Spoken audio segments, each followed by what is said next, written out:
Halo, assalamualaikum warahmatullahi wabarakatuh. Selamat pagi.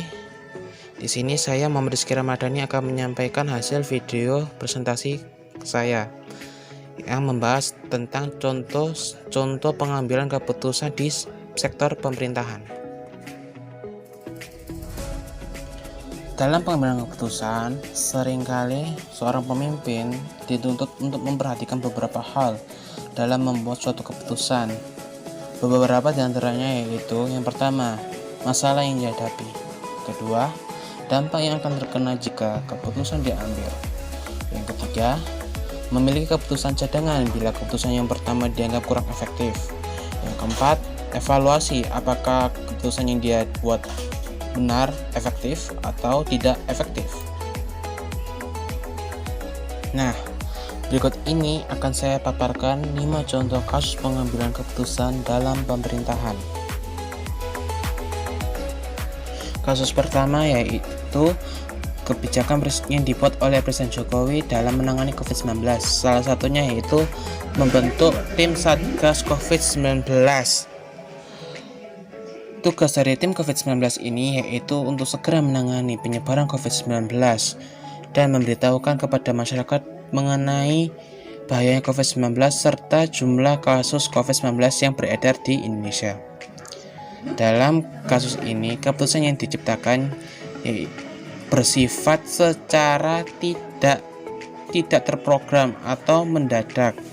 Hal ini dapat kita lihat karena tiba-tiba munculnya kasus COVID-19 yang beredar di Indonesia. Lalu pemerintahan dengan sigap membentuk tim Satgas COVID-19. Lalu kasus kedua yaitu di mana DPR melakukan rapat paripurna untuk membahas RUU dan terkadang membahas RAPBN. Dalam kasus ini, keputusan yang tercipta bersifat rutin atau terprogram. Hal ini bisa kita lihat bahwa setiap bulan atau bahkan setiap tahun DPR selalu melakukan rapat untuk membahas RUU atau membahas RAPBN untuk tahun kedepannya.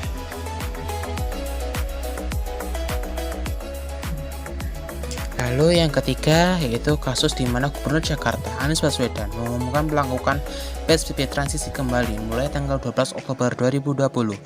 Dalam kasus ini, keputusan tercipta secara sebagian terprogram karena melihat hasil data jumlah penyebaran COVID-19 di Jakarta yang sudah menurun dan tingkat kesadaran masyarakat pun naik, maka PSBB yang sebelumnya total diakibatkan meledak kembali jumlahnya menjadi transisi kembali.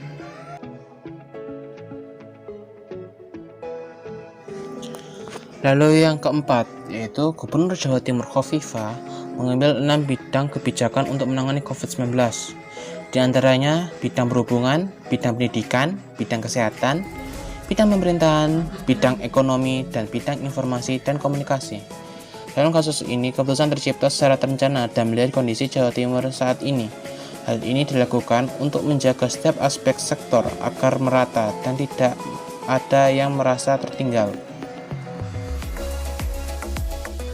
Lalu kasus yang kelima yaitu pemerintah melalui Dinas Kependudukan melakukan sensus penduduk setiap 10 tahun sekali. Pada tahun ini 2020, sensus penduduk dilakukan secara online agar lebih efisien daripada 10 tahun sebelumnya. Hal ini dilakukan untuk membantu pemerintah dalam menyusun program kependudukan dan sosial ke depannya. Dari contoh kasus tersebut, keputusan yang diambil bersifat fakta dan terulang, di mana keputusan tersebut membutuhkan data atau informasi atau fakta real untuk keputusan lain yang akan diambil dan juga bersifat terulang. Dalam hal ini, keputusan diambil melihat kondisi wilayah dan penyebaran penduduk yang banyak di setiap daerah, sehingga keputusan ini diperlukan. Terima kasih telah menyimak video presentasi saya. Bila ada salah, mohon dikoreksi, mohon maafnya. Saya pamit. Assalamualaikum.